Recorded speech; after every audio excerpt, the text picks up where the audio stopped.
السلام علیکم ناظرین، آپ کا میزبان جہانگیر سید آپ کے پروگرام سچ کے ساتھ حاضر خدمت ہے اور پروگرام میں آپ کا خیر مقدم کرتا ہے۔ ناظرین، جس طرح کہ آپ جانتے ہیں کہ ہمارے پروگرام کا فارمیٹ یہ ہے کہ ہم کسی بھی اختصاصی اسپیشلائز شعبے سے تعلق رکھنے والی شخصیت کو یہاں مدعو کرتے ہیں اور ان کے شعبے میں جو کچھ بھی انہوں نے کہا رہا ہے، نمایاں انجام دیے ہوں، اس کا تذکرہ کرتے ہیں اور اس سے ملتے جلتے جو سوالات ہوتے ہیں، جڑے ہوئے سوالات ہوتے ہیں، وہ ہم رکھتے ہیں سامنے تاکہ اس فیلڈ کے بارے میں زیادہ سے زیادہ معلوم ہو سکے اور انہوں نے جو کام کیا ہے اس کے بارے میں بھی معلوم ہو سکے کہ ابھی ہمارا ملک اتنا بھی پسماندہ نہیں ہے کہ اس میں کوئی کام کرنے والا ہی نہ ہو، امید کی کرن بھی مٹ جائے۔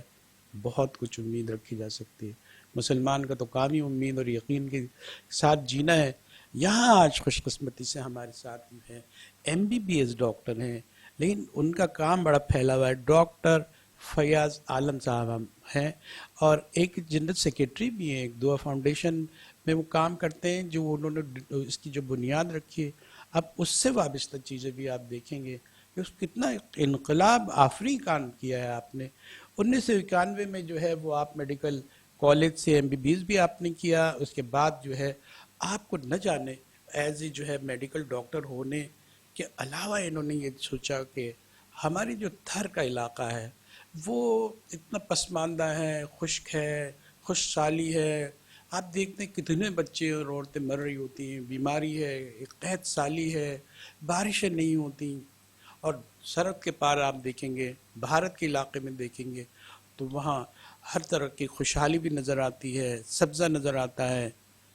اب یہاں سے وہ ٹرننگ پوائنٹ آتا ہے جس کی وجہ ہم نے ڈاکٹر فیاض عالم کو یہاں جو مدعو کیا ہے وہ بنتی ہے کہ آپ نے تھرپارکر کے علاقے میں ایسا کیا کارہائے نمایاں انجام دیا ہے کہ آپ فرنٹ لائن خدمت گاروں میں شامل ہو گئے پاکستان کے۔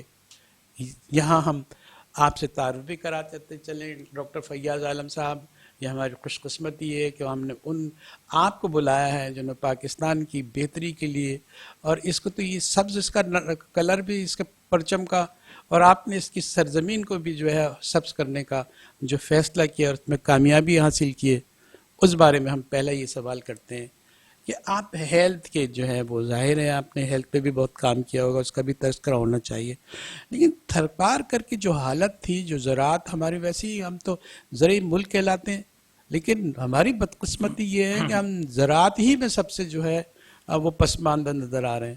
تو یہ تھر کا آپ نے چنا، اس میں کیا کیا آپ نے کیا، کیا تبدیلی کی، کیا سوچ تھی، کیا آپ کی پلاننگ ہے، آگے جا کے آپ کیا کرنا چاہتے ہیں، یہی آج کا ہمارا سوال ہے۔ جی بہت شکریہ جہانگیر صاحب، آپ نے مجھے آج وقت دیا اپنے کچھ معلومات شیئر کرنے کا، اپنے خیالات شیئر کرنے کے لیے، تو میں سب سے پہلے تو آپ کا شکریہ ادا کرتا ہوں۔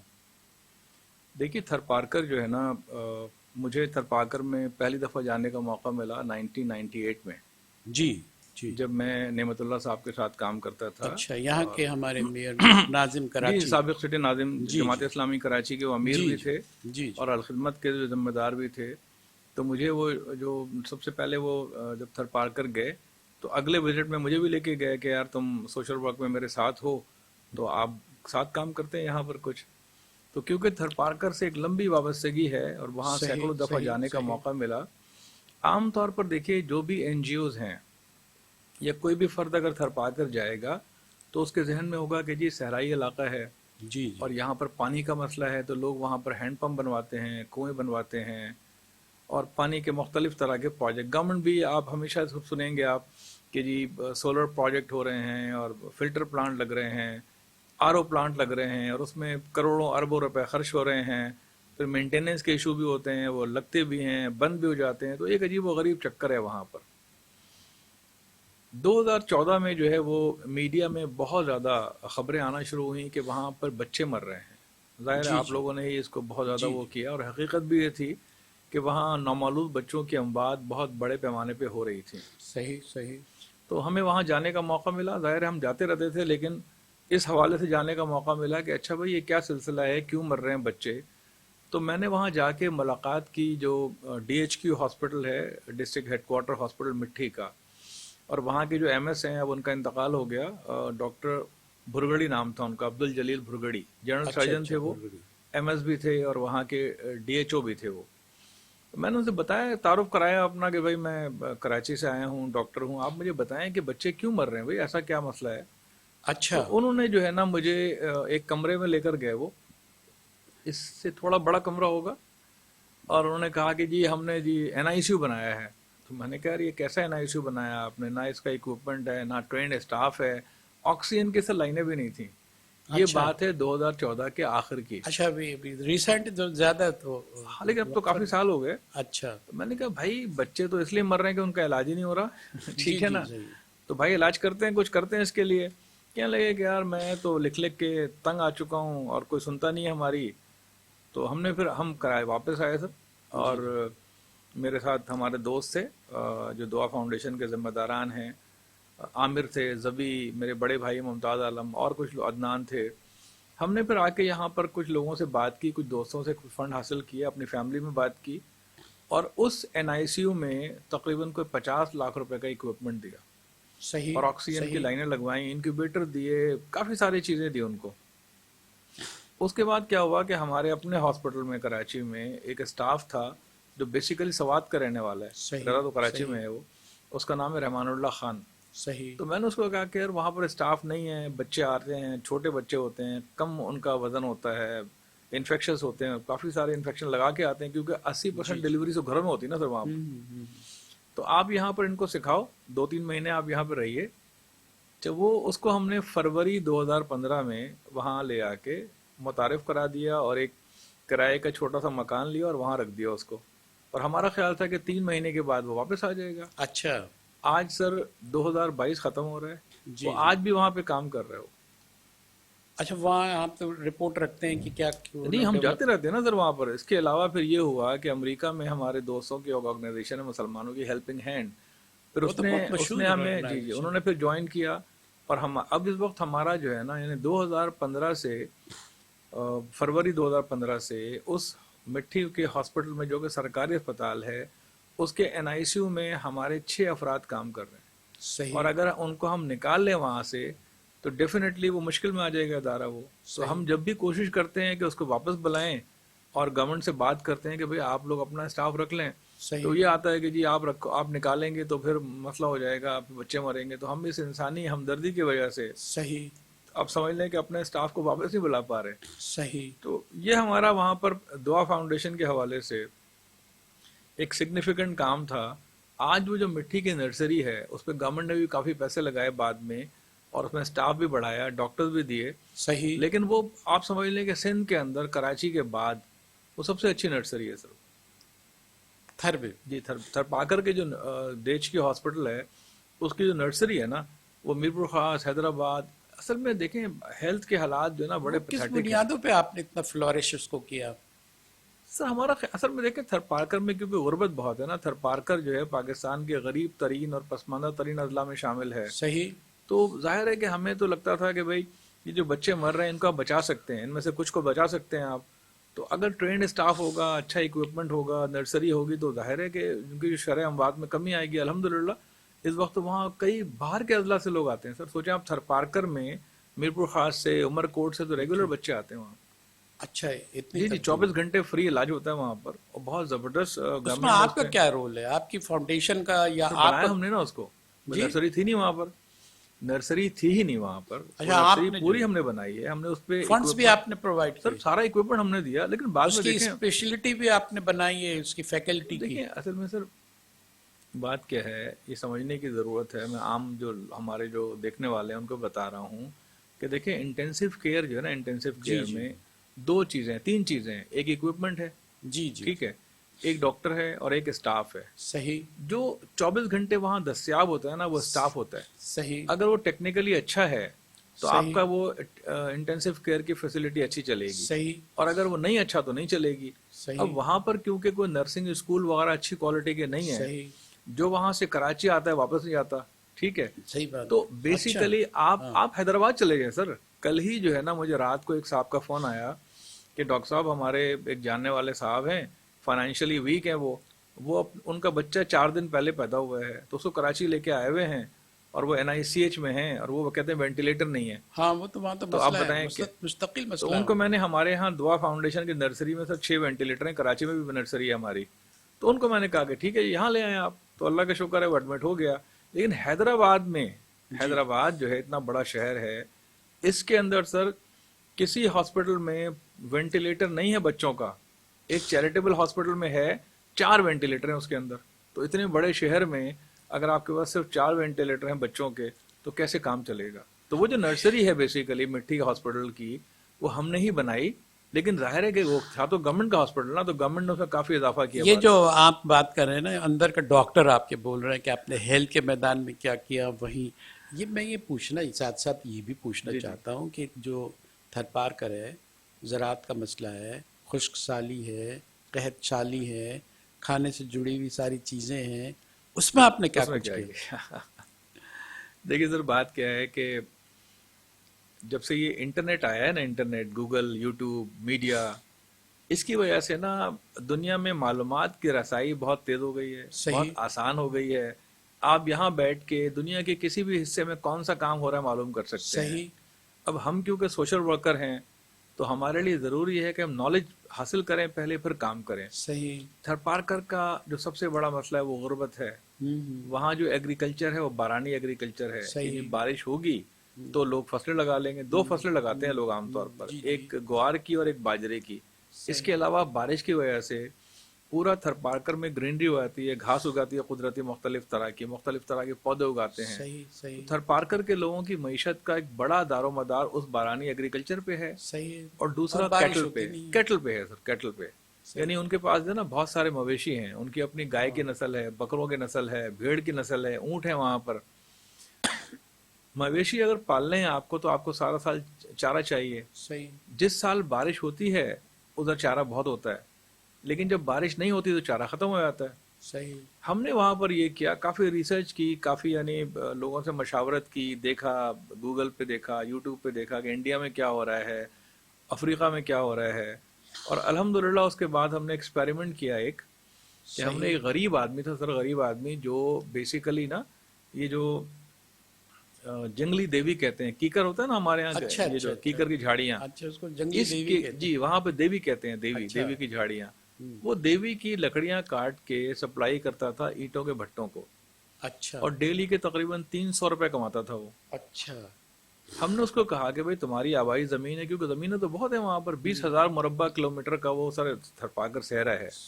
تو ہم نے کہا کہ اگر ہم تمہیں یہاں ٹیوب ویل لگا دیں زمین کے پانی سے تو آپ کیا کاشتکاری کرو گے؟ اس نے کہا کہ زمین کے پانی سے تو کون لگاتا ہے یہاں، تھرپارکر میں تو یہ نہیں ہوتا یہ کام. ہم نے کہا نہیں، ہم تجربہ کرنا چاہ رہے ہیں. تو اس نے کہا کہ ہاں جی میں کروں گا. ہم نے سر اس کی زمین پر، یہ بات ہے سپٹمبر 2015 کی، ہم نے اس کی زمین پر ایک ٹیوب ویل لگایا، ہم نے بورنگ کرائی اور موٹر لگا دی، بجلی وہاں پر تھی.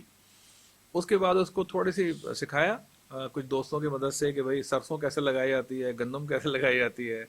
چاہے وہ پڑھا لکھا تو آدمی نہیں تھا لیکن تیز آدمی تھا، اس نے سیکھا فوراً، اور اس نے پہلی فصل لگائی سر سرسوں کی. اچھا. اور اس سرسوں کی فصل اس نے بیچی 1.5 لاکھ روپے کی. اچھا. جب اس کے بعد 1.5 لاکھ روپے آئے تو پریشان ہو گیا کہ پیسے کو خرچ کیسے کرے وہ. اور کہنے لگا کہ جی اتنے سارے پیسے آگے مجھے تو. اور ماشاء اللہ اب آپ یقین نہیں کر سکتے جہانگیر صاحب، میں تو دعوت دوں گا آپ کو، کبھی ہمارے ساتھ چلیے آپ. اس آدمی کے اس وقت 2 پکے مکانات ہیں، کم از کم 15-20 جانور ہیں اس کے پاس. صحیح. بچے اس کے اسکول جا رہے ہیں، موٹر سائیکل لے لیے اس نے، 2 پلاٹ شہر میں خرید لیے. اور اس وقت کئی سارے لوگ اس کی زمینوں پر مزارے کی حیثیت سے کام کرتے ہیں. گندم وہ لگاتا ہے، کپاس وہ لگاتا ہے، سرسوں وہ لگاتا ہے، اسپغول، زیرہ. اور ہم نے تو، آپ حیران ہوں گے کہ ہم نے الحمدللہ تھرپارکر میں جو بھی چیز لگوائی لوگوں سے، الحمدللہ ہم نے سوائے گنا اور چاول 2 چیزوں کے علاوہ تقریباً سب چیزیں لگا لی ہیں سر. اس کے بعد یہ کام آگے بڑھا. ہم نے 2018 میں جو ہے نا کچھ یوٹیوب پہ دیکھا کہ راجستھان جو ہے پڑوسی جو ہمارا صحرائی علاقہ ہے وہ بھی تھرپارکر ہی ہے، وہاں پہ کیا ہو رہا ہے. وہ کیونکہ بہت بڑا ہے، تھرپارکر کے مقابلے میں راجستھان بہت بڑا صحرا ہے ان کا، بہت بڑا. وہاں پر جو ہے نا ہر چیز ہی تقریباً لگ رہی ہے، کہیں نہر بھی ہے اور کہیں زمین کے پانی سے بھی لگ رہی ہے. تو وہاں پر ہم نے کچھ چیزیں وہاں سے سیکھی انٹرنیٹ پہ دیکھ دیکھ کر. 2018 کے مڈ میں مجھے عمر کوٹ جانے کا موقع ملا. ہم عمر کوٹ سے آگے جاتے ہیں چھاچروں کی سائڈ پر. نو کوٹ تو میں نے بھی دیکھا ہے. عمر کوٹ سر, عمر کوٹ جو ہے, جی عمر کوٹ میں جو ہے وہ ایک گورنمنٹ کا ادارہ ہے, اس کا نام ہے ایرڈ زون ریسرچ انسٹیٹیوٹ. عمر کوٹ شہر میں ہے وہ. وہاں پہ ہم گئے, ہم نے کہا چلیں ان سے بھی کچھ سیکھنا چاہیے, ظاہر ہے گورنمنٹ کا ادارہ ہے سر. وہاں گئے تو ہماری ملاقات ہوئی ڈاکٹر عطا اللہ صاحب سے, جو وہ PARC کا ادارہ ہے, پاکستان ایگریکلچر ریسرچ کاؤنسل کا ایک ذیلی ادارہ ہے وہ, اور 1972 وغیرہ شاید کام کر رہے ہیں وہاں پہ, بہت پرانا ادارہ. بہت سارے ادارے کھلے ہوئے لیکن وہاں کوئی جاتا نہیں نا. اصل میں دیکھیں ہم شہری لوگ ہیں نا, ہمارا کیا کام ہے, کوئی جاتا ہی نہیں وہاں پر. ہم لوگ خیر گئے, ہماری ملاقات ہوئی ڈاکٹر عطا اللہ صاحب سے, بڑے اچھے آدمی ہیں. تو انہوں نے دکھایا, ہمیں پورا وزٹ کرایا. تو میں نے ان سے کہا کہ سر آپ نے کھجور لگایا ہوا ہے, یہ بھی تو صحرا ہے نا, صحرائی علاقہ ہے عمر کوٹ کا, تو ہم کھجور لگا لیں وہاں پر. کہنے لگے لگا لو یار. تو ہم نے کہا سر آپ نے کیوں نہیں لگایا ہوا؟ کہنے لگے کہ یار ہم نے تو یہاں لگا لیا, ایکسپیریمنٹ کر لیا ہے, آپ کوشش کریں. تو 2018 کے اکتوبر میں ہم نے ایک بالکل انڈین بارڈر کے ساتھ ایک علاقہ ہے, یعنی آپ 2 قدم چلیں گے تو انڈین بارڈر آ جاتا ہے, وہاں باڑ لگی ہوئی ہے. وہاں ہم نے سر ایک صاحب کی زمین پر کچھ 400 فٹ بورنگ کروائی, سولر سسٹم لگایا, اور اس زمین پہ ہم نے پہلی دفعہ تھرپارکر کی تاریخ میں, ہزاروں سال پرانا شہر ہے یہ, ہزاروں سال پرانا, اس کی تاریخ میں پہلی مرتبہ کھجور کے درخت لگائے. اچھا جی سر, ہزاروں سال کی تاریخ میں. تو پانی بہت چاہیے ہوتا ہے. نہیں سر دیکھیں, وہ ہم نے خیرپور سے جا کے پودے لا کے لگا دیے. اچھا. اس کے بعد وہاں ہم نے بیر کے پودے لگائے, یہ جو بڑا بیر ہوتا ہے نا. اچھا. جی ہم نے وہاں انار کے پودے لگائے, اور ہم نے وہاں زیتون کے پودے لگائے. زیتون, کیونکہ زیتون کے پودے لگائے, لیکن زیتون کے پر بہت زیادہ کام کیا آپ نے. وہ سر میں بتاتا ہوں آپ کو آگے. لیکن ہوا یہ کہ مجھے اس وقت کچھ معلوم نہیں تھا زیتون کے بارے میں. سچی بات ہے, اتنا پتا تھا کہ راجستھان میں ہو رہا ہے, ٹھیک ہے. تو ہم نے اسلام آباد میں رابطہ کیا نرسری سے, ان سے ہم نے کوئی 200 پودے منگوائے اور لا کے لگا دیے. چلیں یہ ہو گیا. 2 سال کے بعد اچھا ہر ایک نے کہا کہ یار تھرپارکر میں کھجور نہیں ہوگا, انگریزوں نے ٹرائی کیا تھا, فیل ہو گئے, تم لوگوں کا تو فیلڈ بھی نہیں ہے, تم کیوں لگا رہے ہو, پیسے ضائع کر رہے ہو. ہم نے کہا جی اللہ مالک ہے. سر 2 سال کے بعد صرف کھجور میں پھل آ گیا. اچھا. جب پھل آیا تو آپ سوچئے کہ ہزاروں سال کی تاریخ بدل گئی ایک دن میں. وہ جناب پھل آ گیا, اچھا خاصا پھل آیا, حالانکہ چھوٹے چھوٹے درخت تھے. تو ہم نے بتایا تو اللہ صاحب کو کہ بھائی ہمارے پاس تو پھل آ گیا. تو خیر وہ بڑے خوش ہوئے ماشاءاللہ. انار پہ پھل آئے, چھوٹے سائز کا پھل آیا, لیکن میٹھا بہت ہے, وہ چھوٹا سائز کا پھل ہے. بیر پہ تو سر بہت پھل آتا ہے وہاں پر, بے تحاشا, یعنی منوں میں ہم توڑتے ہیں پھل وہاں سے. پھر ہم نے جو زیتون کے پودے لگائے تھے وہ بھی اچھا, ان کا بھی سائز کافی بڑا ہو گیا, 6 فٹ کے ہو گئے ہیں, مگر ان میں پھل نہیں آتا. خیر وہ میں بتاتا ہوں آپ کو آگے کہ اچھا اس کی وجہ سے کیا ہوا کہ میڈیا نے بھی کافی اس کو کور کیا. ظاہر ایک ہسٹورک ایونٹ تھا نا کہ جی تھرپارکر میں کھجور لگ گیا, تو اس کو میڈیا نے کافی, BBC نے اس پہ سٹوری کی, جیو نے, سب سارے چینل نے کیا اس کے اوپر ماشاءاللہ کافی. اور لوگ وہاں دور دور سے لوگ دیکھنے کے لیے آتے ہیں. اور اپنے علاقوں میں دیکھیں اس وقت ہمارے تقریباً کوئی 55 کے قریب ایگرو فارم کہتے ہیں ان کو ہم, 2 ایگرو فارم 55 ہیں مختلف تحصیلوں میں. ان کو دیکھ کر اب کئی 100 ایگرو فارم بن چکے ہیں وہاں پر. اچھا سر اتنے ہم نے ایک ریسرچ کا وہ بنایا, اور 2 ریسرچ فارم بنایا جس میں ہم چارہ لگانے کی وہ کر رہے ہیں کہ زمین میں جو پانی ہے نا جی, جس کا TDS 5000 تک بھی ہے, جو کھارا پانی ہے, اس میں ہم نے مختلف طرح کا چارہ لگایا. آسٹریلین کیکر لگایا ہے, پینیکم گراس لگائی ہے, نیپیر گراس لگائی ہے. اگر نمکین ہے تو آپ نے اس سے سر زبردست ہو رہا ہے, زبردست چارہ ہو رہا ہے. آپ اندازہ کریں کچھ چارے تو ایسے ہیں نا کہ آپ نے 1 سال میں بیج لگا دیا, اس کو ہر 40 دن بعد کاٹیں اور وہ 10 سال بعد ختم ہوگا وہ. تو وہ جو تھرپارکر کا مین مسئلہ تھا کہ مویشی کے لیے چارہ نہیں تھا, یہ مسئلہ اگلے 4-5 سال میں مکمل طور پہ حل ہو سکتا ہے اگر لوگ. حکومت تو بیچارے قیام پاکستان سے کام کر رہی ہے, سندھ حکومت جو بھی ہے, تو یہ تو نتیجہ خیز نہیں ہو سکا ان سے. تو اس کی کیا وجوہات ہے؟ ان کی سنسیئرٹی نہیں تھی, ان کے اسکل نہیں تھی, کیا تھی, پروفیشنسی نہیں تھی ان میں. 2-3 چیزیں ہیں سر. دیکھیے میں تو خیر کوئی سیاسی بات نہیں کرنا چاہتے, لیکن یہ سیاست کا مسئلہ اصل میں یہ انتظامی ایشو ہے. دیکھیے پرابلم کیا ہے, پرابلم یہ ہے کہ ہمارے جو ریسرچرز ہیں نا پاکستان میں, ماہرین زراعت ہیں, بڑے قابل لوگ ہیں سر, ایک سے ایک قابل پڑا ہوا ہے. وہ دنیا بھر میں اپنی خدمات سر انجام دے رہے ہیں, ان کی بڑی قدر ہے دنیا کے اندر. پرابلم یہ ہے کہ جو زرعی تحقیق کا آدمی ہے نا, ریسرچ کا آدمی, وہ کیا کرتا ہے کہ اگر ریسرچ کرے گا اور اس کو چھاپ دے گا کسی ریسرچ جرنل میں. آپ مجھے بتائیں جہانگیر صاحب کہ زرعی موضوعات پہ جو ریسرچ جرنل ہیں, ان کو ایک عام کسان نہ پڑھ سکتا ہے، نہ میرے جیسا آدمی پڑھ سکتا ہے، نہ پڑھتا ہے، اسے کوئی انٹرسٹ نہیں ہے. بھئی تحقیقی مقالہ جات جو ہے وہ تو ریسرچ کے اسٹوڈنٹ پڑھیں گے نا، عام آدمی کا کیا تعلق ہے اس سے. تو ہمارے ہاں ریسرچ ہوتی ہے جو عام آدمی کے فائدے کے لیے نہیں ہو پاتی ہے، اس لیے کہ وہ عام آدمی تک پہنچ ہی نہیں پاتی ہے وہ. اب اگر کسی نے فرض کریں تھر پارکر میں کوئی ریسرچ کی بھی ہو اور وہ کسی ریسرچ جرنل کے اس میں بند ہو جائے تو اس کا فائدہ کیا ہے؟ صحیح. جب تک کہ جب کسان کو تھوڑی کوئی انگریزی آتی ہے یا اس کو کوئی ٹیکنیکل باتیں آتی ہیں، کسان کو تو آپ نے جا کے فیلڈ میں کام کرنا. انفارچونیٹلی سندھ گورنمنٹ کا جو زراعت کا محکمہ ہے نا، اس کے فیلڈ آفیسرز فیلڈ میں بہت ایکٹیو نہیں ہیں. جو ہمارے ہر جگہ کا عالم ہے، ڈاکٹر ہاسپٹل نہیں آتے، ٹیچر اسکول نہیں آتا، تو زرعی جو آفیسرز ہیں وہ اپنے فیلڈ پہ نہیں آتے. اچھا سندھ گورنمنٹ کا ہو یا پاکستان گورنمنٹ کا معاملہ، ان لوگوں کو مین انٹرسٹ ہے گندم میں، کپاس میں، گنے میں، چاول میں، ٹھیک ہے نا. اب تھر پارکر میں جہاں پر لوگوں کا کانسیپٹ یہ کہ ہاں ہو ہی کچھ نہیں سکتا، وہاں کون جاتا ہے سر؟ صحیح. تو اس لیے لیکن پوٹینشیل بہت ہے، دیکھیں بے پناہ پوٹینشیل ہے. اگر آپ تھر پارکر میں یہ جو ہم کام کر رہے ہیں اگر یہ گورنمنٹ بھی کریں، بڑی این جی اوز بھی کریں نا، تو آپ یقین کریں تھر پارکر کے مویشیوں سے آپ کا جو دودھ کا مسئلہ ہے، گوشت کا مسئلہ ہے، یہ بہت بڑے پیمانے پہ حل ہو سکتا ہے. لیکن انفارچونیٹلی نہیں ہو پا رہا حل. ڈاکٹر صاحب بڑا سبز انقلاب آپ برپا کرنے چلے ہیں، بہت سارے سوالات تو رہتے ہیں، لیکن یہاں چھوٹا سا بریک لیتے ہیں ناظرین. اس کے ساتھ دوبارہ ہم حاضر ہوں گے اپنے ہیرو کے ساتھ، جس نے پوری کی پوری کایا پلٹنے کا یہی نام جو ہے انقلاب ہے، اور ایسا کر کے دکھایا بھی ہے. ان کے ساتھی بھی، ان کی ٹیم بھی، ان کی فاؤنڈیشن بھی ہے. سب سے یہی توقع ہے کہ انقلاب آئے اور ہمارا ملک سرسبز و شاداب رہے. ایک چھوٹا سا بریک.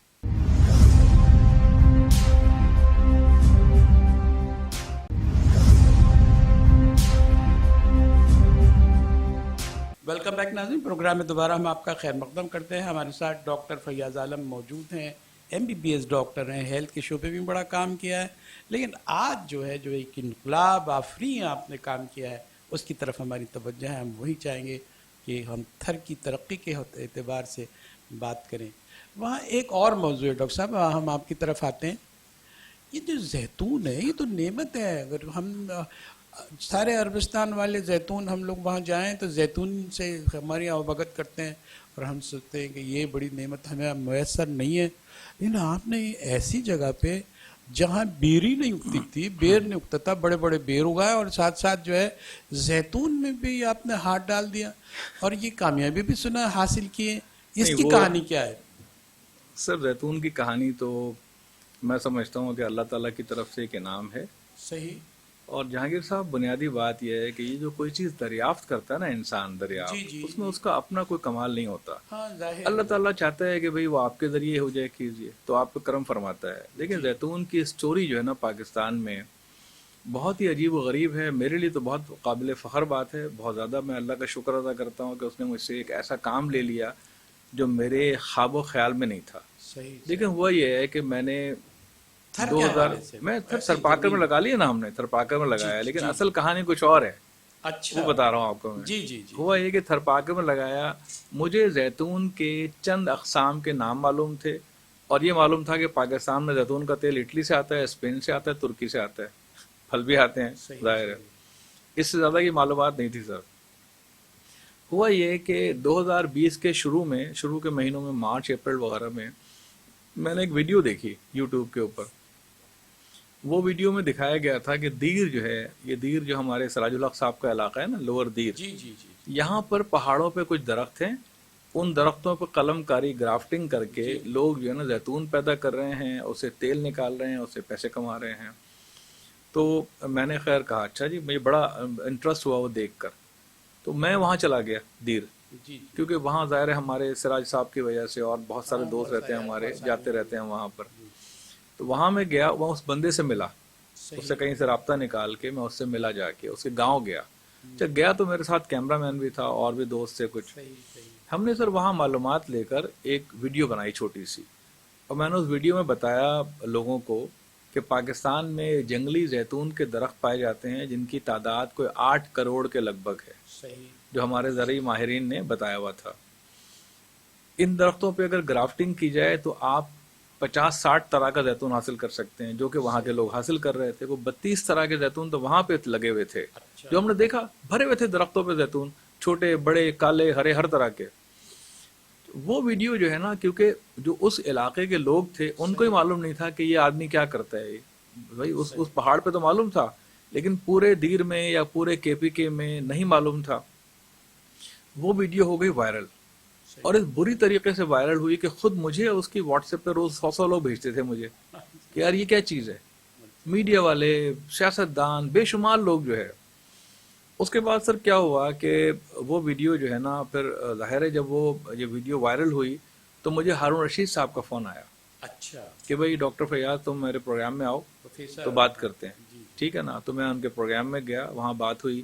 اب ان کا پروگرام کافی لوگ دیکھتے ہیں تو وہ اور وائرل ہو گیا کہ جنگلی زیتون کیا چیز ہے بھائی. اس کے بعد پھر مجھے کامران خان صاحب کے پروگرام میں جانے کا موقع ملا دنیا ٹی وی پر. ان کا پروگرام تو اور بے شمار وہ ہو گیا وائرل، وہ تو لاکھوں نے دیکھ لیا. پھر مجھے فون آیا ملک امین اسلم صاحب کا، یہ جو بلینٹری سونامی والے ہیں نا، ملک امین اسلم، جو فیڈرل منسٹر بھی رہے ہیں انوائرمنٹ کے، کہ بھائی میں اٹک کا رہنے والا ہوں، تمہاری میں نے ویڈیو دیکھی ہے یار، ہمارے علاقے میں بھی درخت بہت ہے جنگلی زیتون کے، لیکن یہ تو گرافٹنگ تو سنا ہے کہ کامیاب نہیں ہوتی. میں نے کہا سر آپ جا کے دیکھ لیں. تو بڑے اسمارٹ آدمی ہیں، پڑھ لکھے آدمی، وہ چلے گئے وہاں پر، وہ اسی گاؤں میں چلے گئے اور جا کے دیکھا. پھر ظاہر ہے انہوں نے عمران خان کو بتایا، سب کو بتایا. آپ حیران ہوں گے، عمران خان نے پہلی مرتبہ 2021 میں اپنا وزیرستان میں خطاب کیا اور کہا کہ اب ہم جنگلی زیتون کے درختوں پہ بھی کام کریں گے. جی یہ تو ٹی وی، ٹھیک ہے، ٹی وی سب کو پتا ہے. یعنی یہ بالکل ڈاکومنٹڈ. دیکھیں کچھ چیزیں بالکل ڈاکومنٹڈ ہونی چاہیے کہ بلینٹری سونامی میں زیتون شامل نہیں تھا. صحیح. جنگلی زیتون کے درختوں کے اوپر کوئی کام نہیں ہوا. ٹھیک ہے نا. اور کم از کم یعنی اس پیریڈ میں تو کام نہیں ہوا ہے. اور 2021 میں خان صاحب نے پہلی دفعہ یہ استعمال کیا لفظ کہ بھئی ہم سراج الحق صاحب نے میرے سامنے ایک پورے مجمع سے خطاب کیا اور کہا کہ دیکھیں جی یہ کراچی سے آئے ہیں، انہوں نے بتایا ہمیں کہ بھئی یہ زیتون کے درخت ہیں اور اس کی گرافٹنگ ہو سکتی ہے. اس چکر میں سر کیا ہوا کہ اتنے بڑے پیمانے پہ ذکر آنے لگ گیا زیتون کا، اور پورے پاکستان کو پتہ لگ گیا کہ اچھا بھئی پاکستان میں زیتون ہو سکتا ہے. ورنہ اصل میں دیکھیں بڑی بدقسمتی ہے سر ہماری. اور میں چاہوں گا کہ آپ کے اس پروگرام کے ذریعے جو ہے نا ہم شکوہ بھی کریں اور توجہ بھی دلائیں اور عام لوگوں کو بتائیں کہ بھائی ہماری حکومتیں جو ہے نا اگر ماہرین کو لفٹ نہیں کرائیں گی، یہ ہمارا سیاستدان اور ہمارا بیوروکریٹ اگر ایگریکلچر کے ماہرین کو اہمیت نہیں دے گا، ان کی بات نہیں سنے گا توجہ سے، تو ملک میں بہت سارے مسائل کبھی حل نہیں ہوں گے. سر آپ حیران ہوں گے کہ ایک انگریز نے اس خطے میں لاہور کے علاقے میں یا راولپنڈی کے علاقے میں 1866 میں پہلی مرتبہ زیتون کے درخت لگائے تھے جن پہ پھل بھی آیا تھا. صحیح 1866 میں. اس کے بعد سر مستقل زیتون کا تجربہ ہوتا رہا. سوات کے جو والی تھے انہوں نے 1957 میں 1957 میں اٹلی سے 800 پودے منگوائے اور سوات میں لگایا، سیدو شریف میں اپنے جو ان کا محل تھا اس میں، اور ایک آدھ جگہ پہ اور ان میں بھی فروٹنگ ہوئی. تو اب 1957 سے اگر یہ کام ہوتا رہتا تو آپ بتائیں نا کہ آج پاکستان تو ایکسپورٹ کر رہا ہوتا. سر پاکستان میں مستقل قرآن کریم میں بھی سر ذکر ہے. دیکھیں 2001 میں امریکہ سے ایک صاحب PhD کر کے آئے ڈاکٹر زر قریش، وہ افغانستان جا کر، وہ اور ان کے ساتھ ایک احمد سید صاحب تھے، 2001 میں وہ لاکھوں پودے لے کر آئے افغانستان سے. کیونکہ جلال آباد کا پشاور کا موسم بالکل ایک جیسا ہے.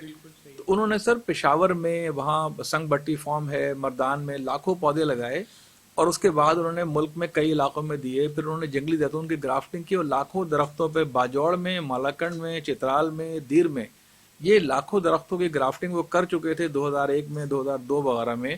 ان میں پھل بھی آ رہا تھا. لیکن انفارچونیٹلی سر یہ ہے کہ نہ کسانوں نے بتایا لوگوں کو، نہ ماہرین کی بات لوگوں کو نے سنی. اس کے بعد پھر ایک لمبا پیریڈ جو ہے نا گزر گیا. پھر 2012 میں چکوال میں شہباز شریف صاحب نے کام شروع کروایا اور وہاں پر چکوال میں پھر جو ہے نا ایک زیتون کی کلٹیویشن شروع ہوئی. بہت آیا سر، آیا نہیں بہت آیا، لیکن دیکھیں وہ چکوال تک تھا. یہ تو 2020 میں جو میری ویڈیوز آئیں جس کے ذریعے لوگوں کو پتہ لگا پورے پاکستان میں کہ اچھا وہ زیتون تو کشمیر، KPK، پنجاب کے بہت سارے علاقے اور سندھ میں بھی گورکھ ہل وغیرہ میں ہو سکتا ہے. تو وہ نام لیا آپ نے, سر نہیں ہم ہمیں بھی تو چاہیے سر سندھ میں دیکھیے, اصل میں دیکھیں میں آپ کو بتاؤں جہانگیر صاحب, بلکہ آپ کے ذریعے جو بھی لوگ اس پروگرام کو دیکھ رہے ہیں میں ان کو بتاؤں کہ دیکھیں زیتون ہی نہیں, جتنے پھل ہوتے ہیں نا عام طور پر پھل, یعنی سیب ہے, آڑو ہے, یہ سب ہیں, ان پھلوں کے لیے ضروری ہے ایک ہوتا ہے چلنگ آور کہتے ہیں اس کو ٹیکنیکل لینگویج میں, چلنگ آورز. اس کا مطلب سر یہ ہوتا ہے کہ موسم سرما میں جس علاقے میں ٹیمپریچر 0 سے 7 degree centigrade, from 0 to 7 degree, ٹھیک ہے نا, 0 1 2 3 4 اس طرح رہے گا. اگر 300 گھنٹے ہوگا, فرض کریں 1.5 مہینے اگر رات کو سردی رہتی ہے 12 گھنٹے دن میں اور رات میں لا کے, تو آپ سمجھ لیں کہ 300 گھنٹے مل جائے گا. تو جس علاقے میں بھی 300 گھنٹے چلنگ آورز ملیں گے, ہاں وہ گرمی میں بہت گرمی ہوتی ہے پشاور کی طرح, بھاولپور کی طرح, اس میں زیتون فروٹنگ کرے گا. یہی وجہ ہے کہ راجستھان کے بہت سارے علاقوں میں زیتون فروٹنگ کر رہا ہے. وہاں اسرائیل سے پودے آئے تھے, وہاں فروٹنگ کر رہا ہے بہت بڑے پیمانے پر, اس لیے کہ وہاں چلنگ آور ملتے ہیں. وہاں پر 300 گھنٹے ایسے ہوتے ہیں جس میں ٹیمپریچر 0 سے 7 ڈگری ہوتا ہے.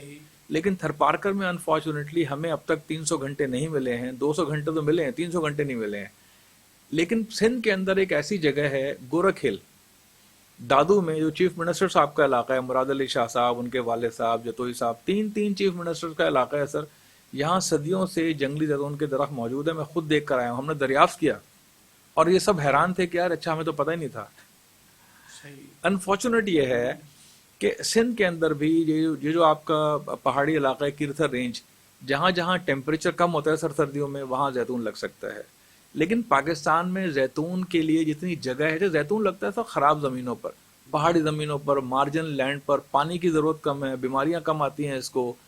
اس کے زیتون کے ذریعے آپ نہ صرف یہ کہ تیل نکال سکتے ہیں, بلکہ اس کے ذریعے آپ اچار بنا سکتے ہیں, مربے بنا سکتے ہیں, بہت سارے کام ہیں زیتون کے نا. تو اب یہ انشاءاللہ جس بڑے پیمانے پر, کیونکہ عام لوگوں کو پتہ چل چکا ہے کہ پاکستان میں ان کے علاقوں میں زیتون ہو سکتا ہے, اب اتنے بڑے پیمانے پہ لوگ لگا رہے ہیں, تصور بھی نہیں کر سکتے. اور اگلے صرف 5 سال کے بعد پاکستان میں زیتون کی امپورٹ انشاءاللہ بند ہو جائے گی. ناظرین چھوٹا سا بریک لیتے ہیں, اور جس طرح کے یہاں بتایا کہ ہم نے اتنا بڑا نعمت جو ہے وہ حاصل کرنے کا انتظام کر لیا ہے, اور اس میں کچھ کامیابی بھی ہوئی ہے. بہت سارے سوالات تو بچتے ہیں, جو اولین درجے کے سوالات ہیں وہ کر لیں گے. ایک چھوٹا سا بریک لیتے ہیں.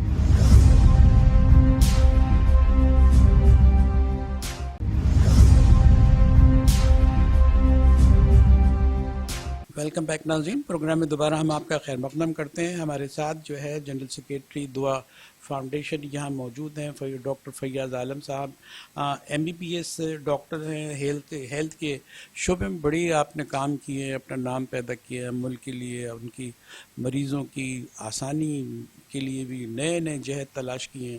لیکن آج جو ہے ہم نے زراعت کے حوالے سے سندھ میں جو مسائل پیدا ہیں, اور تھرپارکر کے حوالے سے جو بات کی گئی ہے, اور اس میں نئے نئے انہوں نے پھل جو ہے اگائے ہیں, اور جو ایک نیا انہوں نے انداز اپنایا ہے, ریسرچ کیے ہیں, مدد لی ہے, وہ اپنی جگہ پر. لیکن جو آج اہم مسئلہ ہے, اس پر تو کافی تفصیل سے بات ہوتی ہے, آج اہم مسئلہ یہ ہے کہ ڈاکٹر صاحب موسمیاتی تبدیلی کا اتنا بڑا مسئلہ ہے, پوری دنیا کا مسئلہ ہے, اور ہمارے ساتھ تو یہ ہے کہ ہم ٹاپ 10 میں شامل ہیں.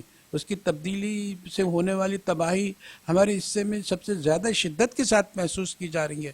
آپ ایک طرف بات کرتے ہیں کہ ہم نے تھرپارکر کو جو ہے حسین بنا دیا اور جو ہے سبز کر دیا, اور یہاں خبر یہ آتی ہے کہ موسمیاتی تبدیلی کی بنیاد پر ہم آئندہ 1-2 دہائی میں جو ہے وہ دہانے پہ ہوں گے تباہی کے. یہ کیا ہے, اور ایسی صورتحال میں ہم کیا کر سکتے ہیں کہ یہاں ہریالی بھی آئے, اور جو ہے باراور بھی ہوں, ہم پھل آور بھی ہوں ہم.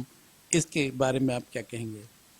دیکھیے سر, یہ تو بہت بڑا موضوع ہے, اس وقت جو ہے وہ اہم ترین موضوعات میں سے ایک موضوع ہے. میں اس میں ایک عام آدمی کی حیثیت سے, ایک سماجی کارکن کی حیثیت سے چند نکات پہ بات کرنا چاہوں گا. پہلی بات تو یہ continuity of the policies. Government کو اس مسئلے کو سیاست سے اوپر آیا ہے مسئلہ کنٹینیوٹی. نہیں سر, کلائمیٹ چینج کا مسئلہ دیکھیں, کلائمیٹ چینج کا مسئلہ تو کئی دہائیوں سے چل رہا ہے. ہمیں متاثر اب کیا, ہمیں تو سر مسلسل. دیکھیں بات یہ ہے کہ اب اس کی شکل بالکل واضح ہو کے سامنے آ گئی ہے. صحیح. لیکن یہ مسئلہ تو بہت پہلے سے چل رہا تھا. یہ جو بلین ٹری سونامی کا پروجیکٹ ہے یہ شروع اس لیے کیا گیا کہ کلائمیٹ چینج کے مسائل تھے اور لوگ جو ماہرین تھے کرنا چاہیے نا. دیکھیے میں یہ عرض کر رہا ہوں سر, ڈاکومنٹ تو نہیں میں یہ عرض کر رہا ہوں کہ دیکھیے گورنمنٹ آئے یا گورنمنٹ جائے, گورنمنٹ کسی کی بھی ہو, جو اچھا کام ہے اس کو جاری رہنا چاہیے, اس کو ٹھیک طریقے سے ہونا چاہیے. تو شجر کاری کا کام جو ہے اس کو بہت بڑے پیمانے پہ ہونا چاہیے. اس میں حکومت بھی اور عام لوگ بھی اس میں حصہ لیں. جو ایگریکلچر سیکٹر ہے اس میں اس طرح سے اس میں امپروومنٹ آ سکتی ہے کہ ایگریکلچر میں جو نئی ٹیکنالوجیز آ رہی ہیں کہ آپ کم زمین پر زیادہ درخت لگائیں. دیکھیے میں آپ کو مثال دوں, ہم نے حالہ میں, یہ جو حیدرآباد سے آگے کا علاقہ ہے, مخدوم علاقہ جو مخدوموں کا ہے حالہ, یہاں پر ایک دینی مدرسہ ہے. یہاں ہم نے اکتوبر 2019 سے اب تک کوئی 20,000 درخت لگائے ہیں, پھلوں کے, فالسے کے, لیمو کے, آم کے. اب میں آپ کو چھوٹی سی بات بتاؤں جو میں سمجھتا ہوں کہ ہمارے لوگ سن رہے ہیں, دیکھ رہے ہیں, ان کے لیے فائدہ مند ہوگی. عام طور پہ سر 1 ایکڑ میں آم کے, سندڑی کے, چوسا کے, انور اٹول کے 24 درخت لگائے جاتے ہیں. 24. ہم نے ایک انڈین ٹیکنالوجی ہے, اسرائیلی ٹیکنالوجی ہے, کیا وہ 1 ایکڑ میں آم کے 1300 پودے لگا رہے ہیں. صحیح. اس کو وہ کہتے ہیں ultra high density mango cropping. ٹھیک. یہ ہم نے کر دیا. 2 ایکڑ پہ ہم نے 2600, ایک امریکہ نام ہے اس کو کہتے ہیں سینسیشن مینگو, اس کے پودے لگائے ہیں. 3 سال کے بعد وہ فروٹنگ کریں گے انشاءاللہ. لال رنگ کا ایک آم ہوتا ہے. کس علاقے کی بات کر رہے ہیں؟ یہ حالہ کے علاقے کے, حالہ کی ظاہر وہ آم کا علاقہ ہے نا سر سندھ میں. تو اب دیکھیں 2600 پودے لگ گئے 2 ایکڑ پہ. تو ظاہر ہے کہ جب آپ اتنے سارے پودے لگا دیں گے تو اس سے کلائمیٹ پر اثر تو پڑتا ہے نا. میں نے ہم لوگوں کو پروموٹ کرتے ہیں کہ اپنے گھروں پہ پودے لگائیں. دیکھیے میں نے کراچی میں گلشن اقبال میں اپنے گھر پہ ڈریگن فروٹ کے پودے لگائے ہوئے گملوں میں, اور ہر سال اس میں فروٹنگ ہوتی ہے. ڈریگن فروٹ جو ہے نا بہت مہنگا پھل ہے. اچھا. آپ کسی بڑے اسٹور پہ جائیں گے, نہ ہی سپر وغیرہ پہ, 1200 روپے کا ایک پھل ملتا ہے سر. وہ تو میرے اپنے گھر کے گملوں میں ہوتا ہے وہ. صحیح. ٹھیک ہے. تو بنیادی بات یہ ہے کہ لوگوں میں شوق ہونا چاہیے کہ اگر آپ ایک گھر میں کوئی چھوٹی سی جگہ ہے, چھت پہ یا برآمدے میں نیچے, تو آپ جو ہے نا پودے لگائیں. نوجوان جو ہیں وہ اپنے پارکوں میں درخت لگائیں, پھولوں والے درخت لگائیں جو سارا سال گرین رہتے ہیں. صحیح. پہاڑوں پہ لوگ پھلوں والے درخت لگائیں. پاکستان میں سر زمین جو ہے نا ایسی ہے, زبردست زمین ہے کہ یہاں بہت سارے درخت ہو سکتے ہیں. تو لوگ عام طور پہ جو ہے نا جنگلات میں ایسے درخت لگاتے ہیں جن کو کاٹ کے بیچ سکیں ٹمبر کے لیے. بھئی آپ پھلوں والے درخت لگائیں, آپ ایووکاڈو لگائیں, آپ ہیزل نٹ لگائیں, آپ چیسٹ نٹ لگائیں. بے شمار ایسے درخت ہیں جو آپ لگائیں گے, آپ کو کاٹنے کی ضرورت نہیں, آپ پھل توڑ کے بیچیں اس کے. تو اصل میں دیکھیں بنیادی بات وہی آئے گی جو میں نے شروع کی تھی کہ ہمارے پاس اللہ کا شکر ہے کہ بڑے بڑے قابل ماہرین پڑے ہیں سر. صحیح. آپ کو جو ہے نا زراعت کے شعبے میں اپنی ایلڈ بڑھانی ہے. اب گندم کی جو ایلڈ ہے پاکستان میں فی ایکڑ وہ ایوریج 29 من ہے, یعنی بارانی اور نہری ملا کر. اسے سر بعض علاقوں میں بہت زیادہ ہے, یا مثال کے طور پر سندھ کے اندر 50 من 60 من بھی ہوتی ہے. لیکن جو بارانی علاقے ہیں نا جہاں بارش سے ہوتی ہے وہاں 29 30 40 من تک ہوتی ہے. تو اب جو اگر ایگریکلچر کے ماہرین کو آپ مراد دیں, باہر بھیجیں, ٹیکنالوجی لے کر آئیں, آپ کو اپنی آبادی اتنی بڑھ گئی ہے سر. آپ اتنی بڑی آبادی کے ساتھ آپ کو گندم آپ کا اسٹیپل فوڈ ہے. تو اگر گندم کی ایلڈ کم رہے گی تو آپ گزارا کیسے کریں گے؟ آپ کو تو فوڈ کرائسس پیدا ہو جائے گا. آپ کو چاول کی اچھی نسلیں پیدا کرنی ہے. آپ کپاس میں جو وائٹ فلائی کو بھگت رہے ہیں, ہمارے پاس زر مبادلہ نہیں ہے, اور جو ہے اس کے لیے سر آپ دیکھیے نا امپورٹ کرنا پڑتی ہے. جہانگیر صاحب آپ کو نہیں بہت سمپل سر. دیکھیے اللہ کا شکر ہے کہ مسائل ہیں تو مسائل کا حل بھی ہے. حل کے لیے جو پولیٹیکل ول ہے نا, دیکھیے سندھ کے اندر سندھ میں جو ہے وہ ہم دیکھیں نا, یہ ایڈیبل آئل جو ہے کھانے کا تیل, یہ تقریباً لگ بھگ $4 ارب کا امپورٹ کرتے ہیں نا. اس میں سے بڑا حصہ ہوتا ہے آئل پام کا. یہ پام آئل جو ہے جو ہمارے گھروں میں عام استعمال ہوتا ہے سر, سندھ اور بلوچستان کے ساحلی علاقوں میں بہترین آئل پام کے درخت لگ سکتے ہیں, لگے ہوئے ہیں. سندھ میں ٹھٹا میں گھوڑا باڑی کا علاقہ ہے, وہاں ہزاروں درخت لگے ہوئے ہیں, پھل بھی آتا ہے. وہ تو ایکسپورٹ کے کام آتے ہوں گے. نہیں وہ سر کسی کام نہیں آ رہا. ہمارے سر کسی کام نہیں آ رہا. وہ آپ حیران ہوں گے, وہ کسی کام اس لیے نہیں آ رہا کہ کاشتکار کے پاس فیزیبلٹی نہیں ہے. ہمارے جو ادارے ہیں وہ ان کو بیج دیکھیں نا, درخت کیسے لگائے گا آدمی, بیج کہاں سے لائے گا؟ نرسری ہے نہیں, بیج ہے نہیں. بھائی انڈیا میں ایک ریاست کے اندر انہوں نے آئل پام کے لاکھوں درخت لگا لیے ہیں, اور وہ کہلا رہا ہے کہ جی اب شاید ملیشیا اور انڈونیشیا سے شاید ان کو آگے جا کے نہ منگانا پڑے. اچھا پاکستان سر آئل پام کے اندر خود کفیل ہو سکتا ہے اگلے 10 سالوں میں, لیکن اس کے لیے ضروری ہے کہ گورنمنٹ کی بلوچستان گورنمنٹ کی بلوچستان گورنمنٹ کی وہ بیج منگوائے, وہ نرسریز لگوائے, نرسری پرائیویٹ سیکٹر میں جائیں, لوگ اپنے پاس 100 ایکڑ 200 ایکڑ پہ آئل پام لگائیں, اور اس سے انشاءاللہ 4-5 سال کے بعد پھل آئے گا, لوگ تیل نکالیں گے اور بیچیں گے اس کو, اور تیل تو نکالیں گے بڑی بڑی کمپنیز جو ہیں آپ کی. ڈاکٹر صاحب بڑی زبردست آپ نے موضوعات کو چھیڑا اور بڑی فروٹفل باتیں کی ہیں نا, اور اس میں تو ظاہر ہے کہ فروٹ کا ذکر زیادہ آیا, تو اس لحاظ سے بھی ڈاکٹر صاحب, ڈاکٹر فیاض عالم صاحب ہمارے ساتھ رہے ہیں, اور جو بھی کچھ ہم نے ان سے سوال کیے, سب سے پہلے کہ وہ ہیلتھ کے شعبے میں انہوں نے بتایا کہ کیا کچھ ہوا, اور ایسے میدان ایسے علاقے تھے جیسے تھر تھا, تھر پارکر میں بھی بچے مر رہے ہیں, بیماریاں پھیل رہی ہیں, اس پر اوور کم کیا, منصوبے بنائے. مٹھی میں بھی ایک ہاسپٹل قائم کیا گیا تھا, وہ بھی بہت کام وہ آیا. کراچی پہ بھی کم بوجھ پڑا, وہاں انتظام ہوا, اور اس میں آپ کا اور آپ کے شرکا کا, اپنے ساتھیوں کا بہت عمل دخل رہا.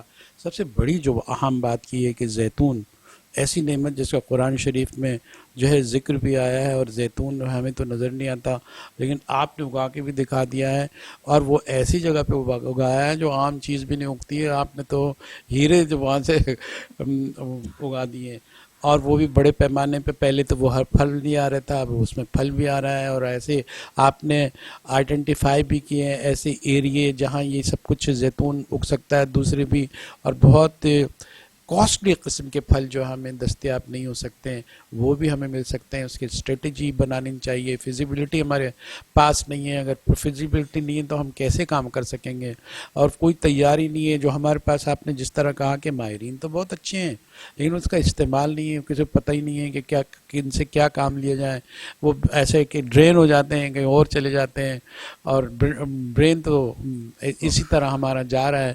یہ ساری چیزیں, اور آپ نے الخدمت کے ساتھ مل کے کام کیا. آپ کے جو دعا فاؤنڈیشن ہے اس کے حوالے سے بھی آپ نے بتایا کہ یہ انقلاب آفری کام جو ہے آپ نے کیے ہیں وہ بہت اہم ہے, اور آپ یہ چاہتے ہیں کہ یہ کام جاری رہے. اور ہم یہ دعا کا آپ کی فاؤنڈیشن ہے تو دعائیں آپ کی ہمارے ساتھ بھی ہیں, ہماری بھی دعا آپ کے ساتھ ہے. تو ہم یہ سب مل کے انشاءاللہ تعالی چاہیں گے, خواہش کریں گے کہ یہ خواہشوں کی ہمیں تکمیل بھی ہو, اور ہم ایک خوشحال ملک کے طور پر دیکھے جائیں. اور یہ فروٹ تو اللہ کی نعمتیں, جنت کے میوے ہیں, تو ہمارے نصیب میں کیوں نہیں. تو اسی دعا کے ساتھ کہ انشاءاللہ تعالی ہم یہاں ترقی کریں, اور اس دعا کے ساتھ کہ آپ دوبارہ تشریف لائیں ہمارے, اور آپ سے جو ہے یوں باتیں ہوتی رہیں. کبھی کبھی دل جو ہے نا تالیف القلبی ہو جاتی ہے, دل جڑ جاتا ہے, مایوسی کم ہونے لگتی ہے, آدمی امید سے افزا ہو جاتا ہے. یہ آپ کی وجہ سے ایسا ہو سکا ہے. ناظرین, ہم دوبارہ ڈاکٹر صاحب کو یہاں مدعو کریں گے. ڈاکٹر فیاض عالم ہمارے ساتھ رہے, اور بہت سے سوالات, اور بہت ہی انہوں نے پکٹوریل کر کے بتایا کہ صورتحال کیا تھی. اپنے میزبان جہانگیر سید کو اپنے مہمان ڈاکٹر فیاض عالم صاحب کے ساتھ اجازت دیجیے. انشاءاللہ پھر ملاقات ہوگی, پھر بات ہوگی. تب تک کے لیے اجازت. اللہ حافظ.